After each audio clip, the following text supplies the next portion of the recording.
ಅಧ್ಯಾಯ 61 ನಂದಬೋಸ್ ಮತ್ತು ಬ್ರಾಹ್ಮಣಿ ಮನೆಗಳಿಗೆ.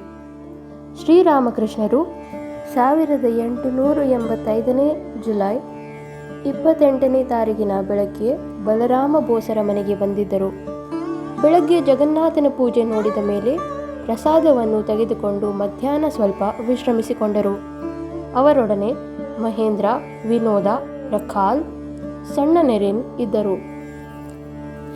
ನಾರಾಯಣ ಮುಂತಾದ ಭಕ್ತರು ನಂದಬೋಸನ ಮನೆಯಲ್ಲಿ ಹಲವು ಸುಂದರವಾದ ಚಿತ್ರಗಳಿವೆ ಎಂದು ಹೇಳಿದರು. ಅವನ್ನು ನೋಡುವುದಕ್ಕೆ ಮತ್ತು ಬ್ರಾಹ್ಮಣ ವಿಧವೆಯನ್ನು ನೋಡುವುದಕ್ಕೆ ಹೊರಟರು. ಅವಳು ತನ್ನ ಏಕಮಾತ್ರ ಮಗಳನ್ನು ಕಳೆದುಕೊಂಡು ತುಂಬ ದುಃಖದಲ್ಲಿ ಪರಿತಪಿಸುತ್ತಿದ್ದಳು. ಅವಳನ್ನು ಕೂಡ ನೋಡಬೇಕೆಂದು ಕಲ್ಕತ್ತೆಗೆ ಬಂದಿದ್ದರು. ನಂದಬೋಸನ ಮನೆಗೆ ಹೋಗುವುದಕ್ಕಾಗಿ ಶ್ರೀರಾಮಕೃಷ್ಣರಿಗೆ ಒಂದು ಪಲ್ಲಕ್ಕಿಯನ್ನು ತಂದರು. ದೇವರ ನಾಮವನ್ನು ಉಚ್ಚರಿಸುತ್ತಾ ಶ್ರೀರಾಮಕೃಷ್ಣರು ಅದರಲ್ಲಿ ಕುಳಿತುಕೊಂಡರು. ಅವರು ನಂದಬೋಸನ ಮನೆಗೆ ಹೋದಾಗ ಮನೆಯವರು ಅವರನ್ನು ಸ್ವಾಗತಿಸಿದರು.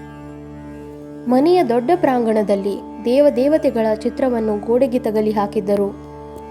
ನಂದಬೋಸ್ ಮತ್ತು ಅವರ ತಮ್ಮ ಪಶುಪತಿ ಎಂಬುವರು ಶ್ರೀರಾಮಕೃಷ್ಣರಿಗೆ ನಮಸ್ಕಾರ ಮಾಡಿದರು. ಶ್ರೀರಾಮಕೃಷ್ಣರ ಭಕ್ತರು ಕೂಡ ಅಲ್ಲಿಗೆ ಬಂದರು. ಗಿರೀಶನ ತಮ್ಮ ಅತುಲ ಮತ್ತು ಪ್ರಸನ್ನನ ತಂದೆ ಕೂಡ ಅಲ್ಲಿಗೆ ಬಂದರು. ಶ್ರೀರಾಮಕೃಷ್ಣರು ಅಲ್ಲಿದ್ದ ಚಿತ್ರಗಳನ್ನು ನೋಡುತ್ತಿದ್ದರು. ಮಹೇಂದ್ರ ಮತ್ತು ಇತರ ಭಕ್ತರು ಅವರ ಸಮೀಪದಲ್ಲಿ ನಿಂತಿದ್ದರು. ಪಶುಪತಿ ಚಿತ್ರಗಳನ್ನು ವಿವರಿಸುತ್ತಿದ್ದನು. ಮೊದಲನೆಯ ಚಿತ್ರ ಚತುರ್ಭುಜ ಶ್ರೀ ವಿಷ್ಣುವಿನದು. ಇದನ್ನು ನೋಡುತ್ತಿದ್ದಂತೆಯೇ ಶ್ರೀರಾಮಕೃಷ್ಣರು ಭಾವಪರವಶರಾದರು. ಅವರು ನೆಲದ ಮೇಲೆ ಸ್ವಲ್ಪ ಹೊತ್ತು ಭಾವಮುಖದಲ್ಲಿ ಕುಳಿತಿದ್ದರು. ಎರಡನೆಯ ಚಿತ್ರವೇ ಶ್ರೀರಾಮನದು. ಅದರಲ್ಲಿ ಶ್ರೀರಾಮನು ತನ್ನ ಭಕ್ತನಾದ ಹನುಮಂತನ ತಲೆಯ ಮೇಲೆ ತನ್ನ ಕೈಗಳನ್ನು ಇಟ್ಟು ಆಶೀರ್ವಾದ ಮಾಡುತ್ತಿದ್ದನು. ಹನುಮಂತನಾದರೋ ಶ್ರೀರಾಮಚಂದ್ರನ ಪಾದಕಮಲಗಳನ್ನೇ ನೋಡುತ್ತಿದ್ದ. ಶ್ರೀರಾಮಕೃಷ್ಣರು ಬಹಳ ಹೊತ್ತು ಈ ಚಿತ್ರವನ್ನು ನೋಡಿ ಆನಂತರ "ಓ, ಎಷ್ಟು ಚೆನ್ನಾಗಿದೆ, ಎಷ್ಟು ಚೆನ್ನಾಗಿದೆ" ಎಂದರು. ಮೂರನೆಯದೇ ಕದಂಬ ಮರದ ಕೆಳಗೆ ಕೈಯಲ್ಲಿ ಕೊಳಲನ್ನು ಹಿಡಿದು ನಿಂತಿರುವ ಶ್ರೀಕೃಷ್ಣನದು. ಶ್ರೀಕೃಷ್ಣ ಕೊಳಲನ್ನು ಊದುತ್ತಿರುವನು. ನಾಲ್ಕನೆಯದೇ ವಾಮನ ಅವತಾರದ್ದು. ಇದನ್ನು ಅವರು ದೀರ್ಘಕಾಲ ಗಮನಿಸಿದರು. ಆನಂತರ ನರಸಿಂಹನ ಚಿತ್ರವನ್ನು ನೋಡಿದರು. ಆನಂತರ ದನಗಾಹಿಯಾದ ಶ್ರೀಕೃಷ್ಣನು ಬೃಂದಾವನದಲ್ಲಿ ಯಮುನಾ ನದಿ ತೀರದಲ್ಲಿ ಇದ್ದ ಚಿತ್ರವನ್ನು ನೋಡಿದರು. ಆಮೇಲೆ ಧೂಮವತಿ, ಷೋಡಶಿ, ಭುವನೇಶ್ವರಿ, ಕಾಳಿ, ತಾರಾ ಮೊದಲಾದ ಚಿತ್ರಗಳನ್ನು ನೋಡಿ ಶ್ರೀರಾಮಕೃಷ್ಣರು "ಇವುಗಳೆಲ್ಲ ಭಗವತಿಯ ಉಗ್ರ ರೂಪಗಳು, ಇವುಗಳಿಗೆ ಪೂಜೆ ಮಾಡಬೇಕು. ಆದರೆ ನೀನು ಸುಮ್ಮನೆ ಗೋಡೆಗೆ ತಗುಲಿ ಹಾಕಿರುವೆ. ನಿನಗೆ ಏನೂ ಆಗಿಲ್ಲದೆ ಇರುವುದು ನಿನ್ನ ಅದೃಷ್ಟ" ಎಂದರು. ಅನ್ನಪೂರ್ಣೆಯ ಚಿತ್ರವನ್ನು ನೋಡಿ "ಬೇಷ್ ಬೇಷ್" ಎಂದರು. ಮತ್ತೊಂದು ಚಿತ್ರ ಮಹಾರಾಣಿಯಂತೆ ರಾಧೆ ಸಿಂಹಾಸನದ ಮೇಲೆ ನಿಕುಂಜವನದಲ್ಲಿ ಕುಳಿತಿದ್ದಳು. ಅವಳ ಸುತ್ತಲೂ ಸಖಿಯರು ಇದ್ದರು. ಶ್ರೀಕೃಷ್ಣ ನಿಕುಂಜವನದ ದ್ವಾರವನ್ನು ಕಾಯುತ್ತಿರುವನು. ಆನಂತರ ಶ್ರೀಕೃಷ್ಣನ ಚಿತ್ರ ಸರಸ್ವತಿಯ ಚಿತ್ರದಲ್ಲಿ ಅವಳು ವೀಣೆಯನ್ನು ಬಾರಿಸುತ್ತಿದ್ದಳು. ಶ್ರೀರಾಮಕೃಷ್ಣರು ಚಿತ್ರಗಳನ್ನೆಲ್ಲ ನೋಡಿದ ಮೇಲೆ ಮನೆಯ ಯಜಮಾನನ ಹತ್ತಿರ ಹೋಗಿ ಅವನನ್ನು "ನೀನು ನಿಜವಾದ ಹಿಂದೂ" ಎಂದು ಅಭಿನಂದಿಸಿದರು. ಕುಳಿತಿದ್ದ ನಂದಬೋಸ್ ಶ್ರೀರಾಮಕೃಷ್ಣರಿಗೆ "ದಯವಿಟ್ಟು ಕುಳಿತುಕೊಳ್ಳಿ" ಎಂದ. ಅವರು ಕುಳಿತುಕೊಂಡು "ಇವೆಲ್ಲ ತುಂಬ ದೊಡ್ಡ ಚಿತ್ರಗಳು, ನೀನು ನಿಜವಾಗಿಯೂ ಹಿಂದೂ" ಎಂದರು. ನಂದ ಹೇಳಿದರು, "ನನ್ನಲ್ಲಿ ಐರೋಪ್ಯರ ಚಿತ್ರಗಳು ಕೂಡ ಇವೆ." ಶ್ರೀರಾಮಕೃಷ್ಣರು ಹೇಳಿದರು, "ಅವೆಲ್ಲ ಹೀಗಿಲ್ಲ. ನೀನು ಅವುಗಳನ್ನು ಅಷ್ಟು ಗಮನಿಸುವುದಿಲ್ಲ ಎಂದು ಊಹಿಸುತ್ತೇನೆ." ಗೋಡೆಯ ಮೇಲೆ ಕೇಶವಚಂದ್ರನ ನವವಿಧಾನ ಎಂಬ ಚಿತ್ರವೂ ಇತ್ತು. ಸುರೇಶ ಮಿತ್ರ ಎಂಬ ಶ್ರೀಕೃಷ್ಣರ ಭಕ್ತ ಅದನ್ನು ಬರೆಸಿದ್ದ. ಅದರಲ್ಲಿ ಶ್ರೀರಾಮಕೃಷ್ಣರು ನಿಂತುಕೊಂಡು ಕೇಶವನಿಗೆ ಬೇರೆ ಬೇರೆ ಧರ್ಮಗಳವರೆಲ್ಲ ಒಂದೇ ಗುರಿಯೆಡೆಗೆ ಹೋಗುತ್ತಾರೆ ಎಂಬುದನ್ನು ವಿವರಿಸುತ್ತಿದ್ದರು. ಅದನ್ನು ನೋಡಿ ಶ್ರೀರಾಮಕೃಷ್ಣರು "ಇದು ಸುರೇಂದ್ರ ಹೇಳಿ ಬರೆಸಿದ್ದು" ಎಂದರು. ಪ್ರಸನ್ನ ಹೇಳಿದರು, ನೀವು ಕೂಡ ಅದರಲ್ಲಿ ಇರುವಿರಿ. ಶ್ರೀರಾಮಕೃಷ್ಣರು ಹೇಳಿದರು, ಹೌದು, ಅದರಲ್ಲಿ ಎಲ್ಲವೂ ಇದೆ. ಇದೇ ಈಗಿನ ಕಾಲದ ಆದರ್ಶ. ಈ ದೇವತೆಗಳ ಚಿತ್ರಗಳನ್ನು ನೋಡಿ ನನಗೆ ತುಂಬ ಸಂತೋಷವಾಯಿತು. ಆದರೆ ಭಗವತಿಯ ಉಗ್ರ ಸ್ವರೂಪವನ್ನು ಇಡುವುದು ಸರಿಯಲ್ಲ. ಇಟ್ಟರೆ ಅವುಗಳಿಗೆ ಪೂಜೆ ಮಾಡಬೇಕು. ಪಶುಪತಿ ಹೇಳಿದರು, ಅವಳು ನಡೆಸುವ ತನಕ ಎಲ್ಲ ನಡೆಯುತ್ತಿರುವುದು. ಶ್ರೀರಾಮಕೃಷ್ಣರು ಹೇಳಿದರು, ಅದೇನೂ ನಿಜ. ಆದರೆ ಒಬ್ಬ ಭಗವಂತನನ್ನು ಚಿಂತಿಸಬೇಕು, ಅವನನ್ನು ಮರೆಯುವುದು ಒಳ್ಳೆಯದಲ್ಲ. ನಂದ ಹೇಳಿದರು, ನಾವು ಅವನನ್ನು ಕುರಿತು ಚಿಂತಿಸುವುದು ಎಷ್ಟು ಅಲ್ಪ. ಶ್ರೀರಾಮಕೃಷ್ಣರು ಹೇಳಿದರು, ಅವನ ಕೃಪೆ ಇದ್ದರೇನೆ ಅವನನ್ನು ಕುರಿತು ಚಿಂತಿಸುವುದಕ್ಕೆ ಸಾಧ್ಯ. ನಂದ ಹೇಳಿದರು, ಭಗವಂತನ ಕೃಪೆಯನ್ನು ಪಡೆಯುವುದು ಹೇಗೆ? ಅವನಿಗೆ ನಿಜವಾಗಿ ಕೃಪೆ ಮಾಡುವುದಕ್ಕೆ ಸಾಧ್ಯವೇ? ಶ್ರೀರಾಮಕೃಷ್ಣರು ಹೇಳಿದರು, ಗೊತ್ತಾಯಿತು. ಈಗಿನ ವಿದ್ಯಾವಂತರು ಆಲೋಚಿಸುವಂತೆ ಮನುಷ್ಯ ತಾನು ಮಾಡಿದ್ದನ್ನು ಅನುಭವಿಸುತ್ತಾನೆ ಎಂದು ನೀನು ಯೋಚಿಸುತ್ತೇನು? ಈ ಭಾವನೆಗಳನ್ನೆಲ್ಲ ಬಿಟ್ಟುಬಿಡು. ಯಾವಾಗ ಒಬ್ಬ ದೇವರಲ್ಲಿ ಶರಣಾಗತನಾಗುತ್ತಾನೆಯೋ ಆಗ ಕರ್ಮ ಏನೂ ಮಾಡಲಾರದು. ನಾನು ಭಗವತಿಗೆ ನನ್ನ ಕೈಯಲ್ಲಿ ಹೂವು ಇಟ್ಟುಕೊಂಡು ಪ್ರಾರ್ಥನೆ ಮಾಡಿದೆ. ತಾಯಿ, ತೆಗೆದುಕೋ ನಿನ್ನ ಪಾಪವನ್ನು, ತೆಗೆದುಕೋ ನಿನ್ನ ಪುಣ್ಯವನ್ನು. ನನಗೆ ಇವೆರಡೂ ಬೇಡ. ಶುದ್ಧ ಭಕ್ತಿಯನ್ನು ಮಾತ್ರ ನನಗೆ ನೀಡು. ನಿನ್ನ ಒಳ್ಳೆಯದು ಕೆಟ್ಟದ್ದು ಎರಡನ್ನೂ ನೀನೇ ತೆಗೆದುಕೋ. ನನಗೆ ಇವುಗಳಾವುವೂ ಬೇಡ. ನನಗೆ ಶುದ್ಧ ಭಕ್ತಿಯನ್ನು ನೀಡು. ತಾಯಿ, ತೆಗೆದುಕೋ ನಿನ್ನ ಧರ್ಮವನ್ನು, ತೆಗೆದುಕೋ ನಿನ್ನ ಅಧರ್ಮವನ್ನು. ನನಗೆ ನಿನ್ನ ಮೇಲೆ ಶುದ್ಧ ಭಕ್ತಿಯನ್ನು ಮಾತ್ರ ನೀಡು. ತೆಗೆದುಕೋ ನಿನ್ನ ಜ್ಞಾನವನ್ನು, ತೆಗೆದುಕೋ ನಿನ್ನ ಅಜ್ಞಾನವನ್ನು. ಶುದ್ಧ ಭಕ್ತಿಯನ್ನು ಮಾತ್ರ ನನಗೆ ನೀಡು. ನಂದ ಹೇಳಿದರು, ದೇವರು ನಿಯಮಕ್ಕೆ ವಿರೋಧವಾಗಿ ಹೋಗುತ್ತಾನೆಯೇ? ಶ್ರೀರಾಮಕೃಷ್ಣರು ಹೇಳಿದರು, ನೀನು ಹೇಳುವುದು ಏನು? ಅವನು ಸರ್ವೇಶ್ವರ. ಅವನು ಏನು ಬೇಕಾದರೂ ಮಾಡಬಲ್ಲ. ಯಾರು ನಿಯಮವನ್ನು ಮಾಡಿರುವನೋ ಅವನು ನಿಯಮವನ್ನು ಬದಲಾಯಿಸಲೂ ಬಲ್ಲ. ನೀನೇನೋ ಹೀಗೆ ಮಾತನಾಡಬಹುದು. ನಿನಗೆ ಪ್ರಪಂಚವನ್ನು ಅನುಭವಿಸಬೇಕೆಂದು ಆಸೆ ಇದೆ. ಅದಕ್ಕೆ ಹೀಗೆ ಮಾತನಾಡುವುದು? ಒಬ್ಬ ಸಾಕಾದಷ್ಟು ಭೋಗಿಸದಲ್ಲದೆ ಅವನಿಗೆ ಆಧ್ಯಾತ್ಮಿಕ ಜಾಗೃತಿ ಉಂಟಾಗುವುದಿಲ್ಲ ಎಂಬ ಭಾವನೆ ಕೆಲವರಲ್ಲಿ ಇದೆ. ಭೋಗಿಸುವುದಕ್ಕೆ ಏನಿದೆ? ಕಾಮಕಾಂಚನದ ಸುಖವೇ. ಈ ಕ್ಷಣ ಅವು ಇವೆ, ಮರುಕ್ಷಣ ಮಾಯವಾಗುತ್ತವೆ. ಇದೆಲ್ಲ ಕ್ಷಣಿಕ. ಕಾಮಿನಿ ಕಾಂಚನದಲ್ಲಿ ಏನಿದೆ? ಇದು ಎಲಚಿ ಹಣ್ಣಿನಂತೆ ಬರೀ ಬೀಜ ಮತ್ತು ಸಿಪ್ಪೆ. ಅದನ್ನು ತಿಂದರೆ ಹೊಟ್ಟೆ ನೋಯುವುದು, ಅಥವಾ ಅದೊಂದು ಮಿಠಾಯಿಯಂತೆ. ಅದನ್ನು ನುಂಗಿದ ತಕ್ಷಣ ಆಯಿತು ಅದಕ್ಕೂ ನಮಗೂ ಇರುವ ಸಂಬಂಧ. ನಂದ ಸ್ವಲ್ಪ ಹೊತ್ತು ಸುಮ್ಮನಿದ್ದ. ಆನಂತರ ಹೇಳಿದ, ಜನರೇನು ಹೀಗೆ ಮಾತನಾಡಬಹುದು? ದೇವರು ಪಕ್ಷಪಾತಿಯೇ? ಭಗವಂತನ ಇಚ್ಛೆಯಂತೆಯೇ ಆಗುವುದಾದರೆ ಅವನನ್ನು ಪಕ್ಷಪಾತಿ ಎನ್ನಬೇಕಾಗುವುದು. ಶ್ರೀರಾಮಕೃಷ್ಣರು ಹೇಳಿದರು, ಆದರೆ ದೇವರೇ ಎಲ್ಲವೂ ಆಗಿದ್ದಾನೆ. ಈ ಜೀವ ಜಗತ್ತು ಎಲ್ಲ ಅವನೇ ಆಗಿರುವನು. ನಿನಗೆ ಪುನರ್ಜನ್ಮ ಬಂದಾಗ ಇವುಗಳೆಲ್ಲ ಗೊತ್ತಾಗುವುದು. ದೇವರೇ 24 ತತ್ವಗಳು ಆಗಿರುವುದು. ದೇಹ, ಮನಸ್ಸು, ಇಂದ್ರಿಯ, ಬುದ್ಧಿ ಇವುಗಳೆಲ್ಲ ಅವನೇ ಆಗಿರುವುದು. ಅವನು ಪಕ್ಷಪಾತವನ್ನು ತೋರಬೇಕಾದರೆ ಅವನಲ್ಲದೆ ಇರುವುದು ಯಾವುದಾದರೂ ಇರುವುದೇ? ನಂದ ಹೇಳಿದರು, ಅವನು ಇಷ್ಟೊಂದು ರೂಪಗಳನ್ನು ಏತಕ್ಕೆ ಧರಿಸಿದ್ದಾನೆ? ಕೆಲವರು ಏತಕ್ಕೆ ಬುದ್ಧಿವಂತರು, ಮತ್ತೆ ಕೆಲವರು ಏತಕ್ಕೆ ದಡ್ಡರು. ರಾಮಕೃಷ್ಣರು ಹೇಳಿದರು, ಇದು ಅವನ ಇಚ್ಛೆ. ಅತುಲ ಹೇಳಿದರು, ಕೇದಾರ ಬಾಬು ಇದನ್ನು ಚೆನ್ನಾಗಿ ಹೇಳುತ್ತಾನೆ. ಒಂದು ಸಲ ಅವನನ್ನು ಯಾರೋ ದೇವರು ಏತಕ್ಕೆ ಇವುಗಳನ್ನೆಲ್ಲ ಸೃಷ್ಟಿಸಿದ್ದಾನೆ ಎಂದು ಕೇಳಿದರು. ಅದಕ್ಕೆ ಅವನು, ದೇವರು ಯಾವ ಮೀಟಿಂಗಿನಲ್ಲಿ ಇವುಗಳನ್ನೆಲ್ಲ ಮಾಡಬೇಕೆಂದು ನಿರ್ಧರಿಸಿದನೋ ಆ ಮೀಟಿಂಗಿನಲ್ಲಿ ನಾನು ಇರಲಿಲ್ಲ. ಶ್ರೀರಾಮಕೃಷ್ಣರು ಹೇಳಿದರು, ಇದು ಅವನ ಇಚ್ಛೆ. ಒಂದು ಹಾಡನ್ನು ಹೇಳಿ ನಂತರ ಹೀಗೆ ಹೇಳುತ್ತಾರೆ, ಭಗವತಿ ಆನಂದಮಯಿ. ಸೃಷ್ಟಿ ಸ್ಥಿತಿ ಪ್ರಳಯಗಳೆಲ್ಲ ಅವಳ ಲೀಲೆಯ ಆಲೆಗಳು. ಎಷ್ಟೋ ಜೀವರಾಶಿಗಳಿವೆ, ಒಂದೋ ಎರಡೋ ಮುಕ್ತಿಯನ್ನು ಪಡೆಯುತ್ತವೆ. ಅವಳಿಗೆ ಇದರಿಂದಲೇ ಸಂತೋಷ. ಸಾವಿರಾರು ಪಟಗಳು ಹಾರಾಡುತ್ತಿರುವಾಗ ಒಂದೋ ಎರಡೋ ದಾರ ಕಿತ್ತುಕೊಂಡು ಹೋಗಿಬಿಡುತ್ತವೆ. ಅದನ್ನು ನೋಡಿ ತಾಯಿ ಚಪ್ಪಾಳೆ ತಟ್ಟುತ್ತಾಳೆ. ಈ ಸಂಸಾರದಲ್ಲಿ ಕೆಲವು ಬದ್ಧರಾಗಿರುತ್ತಿರುವರು, ಕೆಲವರು ಮುಕ್ತರಾಗುತ್ತಿರುವರು. ನಂದ ಹೇಳಿದರು, ಇದೇನೋ ಅವಳಿಗೆ ಆಟವಿರಬಹುದು, ಆದರೆ ನಮಗೆ ಇದು ಕಾಟ. ಶ್ರೀರಾಮಕೃಷ್ಣರು ಹೇಳಿದರು, ಆದರೆ ನೀನು ಯಾರು? ಭಗವತಿಯೇ ಎಲ್ಲ ಆಗಿದ್ದಾಳೆ. ಎಲ್ಲಿಯವರೆಗೆ ನಿನಗೆ ಅವಳು ಗೊತ್ತಿಲ್ಲವೋ ಅಲ್ಲಿಯವರೆಗೆ ನಾನು ನಾನು ಎನ್ನುತ್ತಿರುವೆ. ಎಲ್ಲರೂ ಭಗವಂತನನ್ನು ಸಾಕ್ಷಾತ್ಕಾರ ಮಾಡಿಕೊಳ್ಳುತ್ತಾರೆ.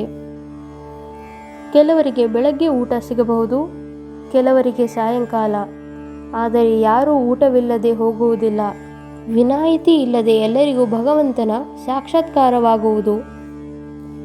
ಪಶುಪತಿ ಹೇಳಿದರು, ನಿಜ ಮಹಾಶಯರೇ, ದೇವರೇ ಎಲ್ಲವೂ ಆಗಿರುವಂತೆ ಕಾಣುವುದು.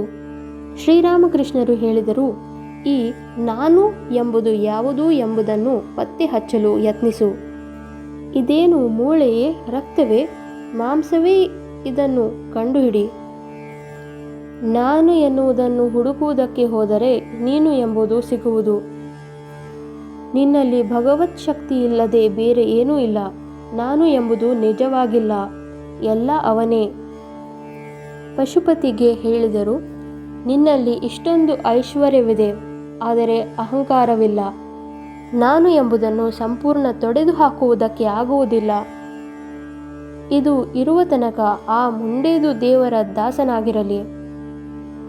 ಯಾವ ಅಹಂಕಾರದಿಂದ ನಾನು ದೇವರ ದಾಸ, ದೇವರ ಮಗ, ದೇವರ ಭಕ್ತ ಎಂದು ತಿಳಿಯುವನೋ ಅದು ಒಳ್ಳೆಯದು. ಯಾವ ಅಹಂಕಾರ ಕಾಮಕಾಂಚನಕ್ಕೆ ದಾಸನಾಗುವಂತೆ ಮಾಡುವುದೋ ಅದು ಕೆಟ್ಟದ್ದು. ಅಂತಹ ಅಹಂಕಾರವನ್ನು ತ್ಯಜಿಸಬೇಕು. ಮನೆಯ ಮುಖ್ಯಸ್ಥರು ಮೊದಲಾದವರೆಲ್ಲ ಈ ಅಹಂಕಾರದ ವಿವರಣೆಯನ್ನು ಕೇಳಿ ಸಂತೋಷಪಟ್ಟರು. ಶ್ರೀರಾಮಕೃಷ್ಣರು ಹೇಳಿದರು, ಜ್ಞಾನಕ್ಕೆ 2 ಲಕ್ಷಣಗಳಿವೆ. ಮೊದಲನೆಯದೇ ಅಲ್ಲಿ ಅಹಂಕಾರವಿರುವುದಿಲ್ಲ. ಎರಡನೆಯದೇ ಅವನು ಶಾಂತ ಸ್ವರೂಪವಾಗಿರುತ್ತಾನೆ. ನಿನಗೆ ಎರಡೂ ಇದೆ. ಆದ ಕಾರಣ ನಿನಗೆ ಭಗವಂತನ ಕೃಪೆ ದೊರಕಿರಬಹುದು. ಬಹಳ ಐಶ್ವರ್ಯವಿದ್ದರೆ ಒಬ್ಬ ದೇವರನ್ನು ಮರೆಯುತ್ತಾನೆ. ಐಶ್ವರ್ಯದ ಸ್ವಭಾವವೇ ಅದು. ಯದುಮಲ್ಲಿಕ ತುಂಬ ಹಣವಂತನಾಗಿದ್ದಾನೆ. ಈ ನಡುವೆ ಅವನು ದೇವರ ವಿಷಯವನ್ನು ಮಾತನಾಡುವುದೇ ಇಲ್ಲ. ಮುಂಚೆ ಹೆಚ್ಚು ಭಗವಂತನ ಮಾತುಕತೆ ಕೇಳುತ್ತಿದ್ದ. ಕಾಮಕಾಂಚನ ಒಂದು ವಿಧವಾದ ಸುರೆಯಂತೆ. ಒಬ್ಬ ಜಾಸ್ತಿ ಕುಡಿದರೆ ತನ್ನ ತಂದೆಗಾಗಲಿ ಮಗನಿಗಾಗಲಿ ಗೌರವವನ್ನು ತೋರಿಸುವುದಿಲ್ಲ. ಅನೇಕ ವೇಳೆ ಅವರನ್ನು ಬೈಯುತ್ತಾನೆ. ಕುಡುಕನಿಗೆ ಮೇಲು ಕೀಳು ಎಂಬ ಭಾವನೆ ಇರುವುದಿಲ್ಲ. ನಂದ ಹೇಳಿದರು, ಹೌದು ಮಹಾಶಯರೇ. ಪಶುಪತಿ ಕೇಳಿದರು, ಥಿಯಾಸಫಿಯನ್ನು ನೀವು ಹೇಗೆ ನೋಡುತ್ತೀರಿ? ಇವೆಲ್ಲ ನಿಜವೇ? ಸೂರ್ಯಲೋಕ, ಚಂದ್ರಲೋಕ, ನಕ್ಷತ್ರಲೋಕ ಇವುಗಳನ್ನೆಲ್ಲ ನೀವು ಹೇಗೆ ನೋಡುತ್ತೀರಿ? ಶ್ರೀರಾಮಕೃಷ್ಣರು ಹೇಳಿದರು, ನೋಡು, ನಿನಗೆ ಇವುಗಳಾವುವು ಗೊತ್ತಿಲ್ಲ. ಅವುಗಳ ವಿಷಯವಾಗಿ ಏತಕ್ಕೆ ನಿನ್ನ ತಲೆಯನ್ನು ಕೆಡಿಸಿಕೊಳ್ಳುತ್ತೀಯಾ? ನೀನು ತೋಟಕ್ಕೆ ಬಂದಿರುವುದು ಮಾವಿನ ಹಣ್ಣನ್ನು ತಿನ್ನುವುದಕ್ಕೆ. ಮುಂಚೆ ಅವುಗಳನ್ನು ತಿನ್ನು. ಅಲ್ಲಿ ಎಷ್ಟು ಮರಗಳಿವೆ, ಕೊಂಬೆಗಳಿವೆ, ಎಷ್ಟು ಎಲೆಗಳಿವೆ ಎಂಬುದನ್ನು ಲೆಕ್ಕಾಚಾರ ಹಾಕಿ ಪ್ರಯೋಜನವೇನು? ನಾನು ಮಾವಿನ ಹಣ್ಣನ್ನು ತಿನ್ನುವುದಕ್ಕೆ ತೋಟಕ್ಕೆ ಬಂದಿದ್ದೇನೆ, ಅದನ್ನೇ ತಿನ್ನುತ್ತೇನೆ. ಒಮ್ಮೆ ಒಬ್ಬ ಜಾಗೃತನಾಗಿ ಭಗವಂತನನ್ನು ತಿಳಿದುಕೊಂಡರೆ ಕೆಲಸಕ್ಕೆ ಬಾರದ ವಿಷಯಗಳನ್ನೆಲ್ಲ ತಿಳಿದುಕೊಳ್ಳಬೇಕೆಂದು ಆಶಿಸುವುದಿಲ್ಲ. ಸನ್ನಿಯಲ್ಲಿ ಬಿದ್ದಿರುವ ರೋಗಿ ಏನೇನೋ ಮಾತನಾಡುತ್ತಾನೆ. ನಾನು 5 ಸೇರು ಅಕ್ಕಿಯ ಅನ್ನ ತಿನ್ನುತ್ತೇನೆ, ಹಂಡೆಯಲ್ಲಿರುವ ನೀರನ್ನೆಲ್ಲ ಕುಡಿಯುತ್ತೇನೆ ಎಂದು. ವೈದ್ಯ, ಹಾಗೇನು, ಒಳ್ಳೆಯದು. ನೀನು ಮೊದಲು ಹುಷಾರಾಗು, ಆಮೇಲೆ ನಿನಗೆ ಇವುಗಳನ್ನೆಲ್ಲ ಕೊಡುತ್ತಾರೆ ಎನ್ನುತ್ತಾನೆ. ಅವನು ಸುಮ್ಮನೆ ಗುಡಿ ಸೇದುತ್ತಿರುತ್ತಾನೆ. ಆದರೆ ಅವನಿಗೆ ಸನ್ನಿ ಇಲ್ಲದ ಮೇಲೆ ಏನು ಹೇಳುತ್ತಾನೋ ಅದನ್ನು ಗಮನಿಸುವರು. ಪಶುಪತಿ ಹೇಳಿದರು, ನಮ್ಮ ಅಮಲು ಎಂದೆಂದಿಗೂ ಇರುವುದೇ? ಶ್ರೀರಾಮಕೃಷ್ಣರು ಹೇಳಿದರು, ನೀನು ಏತಕ್ಕೆ ಹೀಗೆ ಆಲೋಚಿಸಬೇಕು? ದೇವರನ್ನು ಕುರಿತು ಚಿಂತನೆ ಮಾಡಿದರೆ ಆಧ್ಯಾತ್ಮಿಕ ಸ್ವಭಾವ ನಿನ್ನಲ್ಲಿ ಜಾಗೃತವಾಗುವುದು. ಪಶುಪತಿ ಹೇಳಿದರು, ದೇವರೊಡನೆ ನಮ್ಮ ವ್ಯವಹಾರ ಎಲ್ಲೋ ಕ್ಷಣಕಾಲದ್ದು. ಅದು ಒಂದು ಬೀಡಿ ಸೇದುವುದಷ್ಟು ಹೊತ್ತು ಕೂಡ ಇರುವುದಿಲ್ಲ. ಶ್ರೀರಾಮಕೃಷ್ಣರು ಹೇಳಿದರು, ಆದರೆ ಏನಂತೆ? 1 ಕ್ಷಣಕಾಲ ಭಗವಂತನೊಂದಿಗೆ ಸಂಬಂಧವನ್ನು ಪಡೆದರೂ ಒಬ್ಬನಿಗೆ ಮುಕ್ತಿ ಸಿಗುವುದು. ಅಹಲ್ಯೆ ಶ್ರೀರಾಮಚಂದ್ರನಿಗೆ ಹೇಳಿದಳು, ನಾನು ಹಂದಿಯಾಗಿ ಆಗಲಿ ಮತ್ತು ಯಾವ ಪ್ರಾಣಿಯಾಗಿ ಹುಟ್ಟಿದರೂ ಚಿಂತೆ ಇಲ್ಲ. ನನ್ನ ಮನಸ್ಸು ಮಾತ್ರ ಯಾವಾಗಲೂ ನಿನ್ನ ಮೇಲೆ ಇರಲಿ. ನನ್ನ ಹೃದಯದಲ್ಲಿ ನೀನು ತುಂಬಿರು. ಇವುಗಳನ್ನು ಅನುಗ್ರಹಿಸಿದರೆ ಸಾಕು. ನಾರದ ಶ್ರೀರಾಮನಿಗೆ ಹೀಗೆ ಪ್ರಾರ್ಥಿಸುತ್ತಾನೆ. ಶ್ರೀರಾಮ, ನನಗೆ ನಿನ್ನಿಂದ ಮತ್ಯಾವ ವರವೂ ಬೇಡ. ನನಗೆ ನಿನ್ನ ಪಾದಕಮಲಗಳ ಮೇಲೆ ನಿಜವಾದ ಭಕ್ತಿಯನ್ನು ಕೊಡು. ಭಗವಂತನನ್ನೇ ಊಹಿಸುವ ನಿನ್ನ ಮಾಯೆಗೆ ನಾನು ವಶನಾಗದಂತೆ ಮಾಡು. ಒಬ್ಬ ಭಗವಂತನಿಗೆ ಹೃತ್ಪೂರ್ವಕ ಪ್ರಾರ್ಥನೆ ಮಾಡಿದರೆ ಅವನ ಮೇಲೆ ಮನಸ್ಸನ್ನು ಏಕಾಗ್ರ ಮಾಡಬಹುದು. ಅವರ ಪಾದಪದ್ಮಗಳ ಮೇಲೆ ನಿಜವಾಗಿ ಭಕ್ತಿಯನ್ನು ಪಡೆಯಬಹುದು. ಏನು, ನಮಗೆ ಸನ್ನಿ ಹೋಗುತ್ತದೆಯೇ? ನಮಗೆ ಮುಂದೆ ಏನು ಗತಿ? ನಾವು ಪಾಪಿಗಳು ಎಂಬ ಭಾವನೆಗಳನ್ನೆಲ್ಲ ತ್ಯಜಿಸಿ, ಏನು, ನಮ್ಮ ಒಮ್ಮೆ ಶ್ರೀರಾಮನ ಹೆಸರನ್ನು ಉಚ್ಚರಿಸಿದ ಮೇಲೆ ಪುನಃ ಪ್ರಾಪ್ತಿಯಾಗುತ್ತಾನೆಯೇ? ನಂದ ಕೇಳಿದರು, ಸತ್ತ ಮೇಲೆ ಪುನರ್ಜನ್ಮವಿಲ್ಲವೇ? ನಮ್ಮ ಪಾಪಕ್ಕೆ ತಕ್ಕ ಶಿಕ್ಷೆ ಇಲ್ಲವೇ? ಶ್ರೀರಾಮಕೃಷ್ಣರು ಹೇಳಿದರು, ನೀನು ಸುಮ್ಮನೆ ಏತಕ್ಕೆ ಮಾವಿನ ಹಣ್ಣನ್ನು ತಿನ್ನಬಾರದು? ಸತ್ತ ಮೇಲೆ ಏನಾಗುವುದು? ಇವುಗಳನ್ನೆಲ್ಲ ಕುರಿತು ಚಿಂತಿಸಿ ಏನು ಪ್ರಯೋಜನ? ನಿಮಗೆ ಭಗವಂತನ ಮೇಲೆ ಭಕ್ತಿ ಬೇಕಾಗಿದೆ. ನಂದ ಕೇಳಿದರು, ಮಾವಿನ ಮರ ಎಲ್ಲಿದೆ? ನಮಗೆ ಮಾವಿನ ಹಣ್ಣು ಎಲ್ಲಿ ಸಿಗುತ್ತದೆ? ಶ್ರೀರಾಮಕೃಷ್ಣರು ಹೇಳಿದರು, ಮರವೇ? ಭಗವಂತನೇ ನಿತ್ಯನಾದ ಅನಂತ ಬ್ರಹ್ಮ. ಅವನು ನಿಜವಾಗಿ ಇರುವನು, ಅದರಲ್ಲಿ ಏಳಷ್ಟು ಸಂಶಯವಿಲ್ಲ. ಅವನು ನಿತ್ಯ, ಅವನು ಒಂದು ಕಲ್ಪತರು ಎಂಬುದನ್ನು ನೀವು ಗಮನದಲ್ಲಿಡಬೇಕು. ಮನಸ್ಸೇ ಬಾ, ಕಾಳಿ ಎಂಬ ಕಲ್ಪತರುವಿನ ಅಡಿಗೆ ತಿರುಗಾಡುವುದಕ್ಕೆ. ಅದರ ಕೆಳಗೆ ಧರ್ಮ, ಅರ್ಥ, ಕಾಮ, ಮೋಕ್ಷಗಳೆಂಬ ಫಲಗಳನ್ನು ಆರಿಸು. ಶ್ರೀರಾಮಕೃಷ್ಣರು ಮೇಲಿನ ಭಾವ ಬರುವ ಒಂದು ಹಾಡನ್ನು ಹೇಳಿದರು. ನೀವು ಕಲ್ಪತರುವಿನ ಕೆಳಗೆ ಹೋಗಿಬಿಡಬೇಕು. ಆಗ ಮಾತ್ರ ನಿಮಗೆ ಫಲಗಳು ಸಿಗಬೇಕಾದರೆ, ಆಗ ಮಾತ್ರ ಫಲ ಗಿಡದಿಂದ ಉದುರಬೇಕಾದರೆ, ಧರ್ಮ, ಅರ್ಥ, ಕಾಮ, ಮೋಕ್ಷಗಳೆಂಬ 4 ಬಗೆಯ ಹಣ್ಣುಗಳಿವೆ. ಜ್ಞಾನಿಗಳು ಮೋಕ್ಷ ಫಲವನ್ನು ಇಚ್ಛಿಸುತ್ತಾರೆ. ಭಕ್ತರು ಭಗವಂತನ ಪ್ರೇಮವೆಂಬ ಫಲವನ್ನು ಮಾತ್ರ ಬೇಡುತ್ತಾರೆ. ಅವರಿಗೆ ಧರ್ಮ, ಅರ್ಥ, ಕಾಮಗಳೆಲ್ಯಾವೂ ಬೇಕಾಗಿಲ್ಲ. ನೀನು ಪುನರ್ಜನ್ಮದ ವಿಷಯವನ್ನು ಮಾತನಾಡುತ್ತಿದ್ದೆ. ಗೀತೆಯ ಪ್ರಕಾರ ನೀನು ಸಾಯುವಾಗ ಏನನ್ನು ಚಿಂತಿಸುತ್ತೀಯೋ ಅದರಂತೆ ಆಗುವೆ.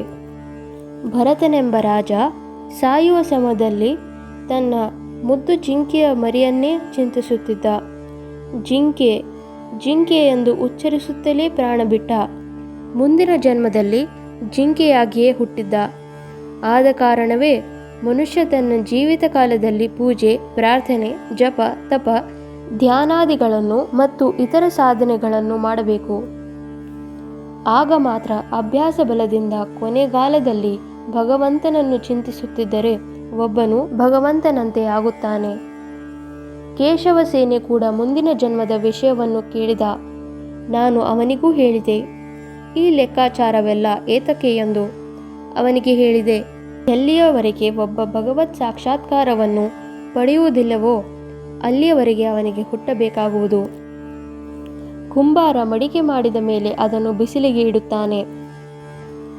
ದನ ತುಳಿದರೆ ಯಾವುದು ಒಡೆದು ಹೋಗಿದೆಯೋ ಅದಕ್ಕೆ ನೀರನ್ನು ಚಿಮುಕಿಸಿ ಮಿದ್ದು ಪುನಃ ಚಕ್ರದ ಮೇಲೆ ಇಡುವನು. ಆದರೆ ಒಂದು ಸಲ ಅದು ಆವಿಗೆಯಲ್ಲಿ ಬೆಂದರೆ ಇದನ್ನು ಮಾಡಲಾಗುವುದಿಲ್ಲ, ಆಚೆಗೆ ಬಿಸಾಡಬೇಕಾಗುವುದು. ಅಧ್ಯಾಯ 61 ಮುಂದುವರಿಯೋದು.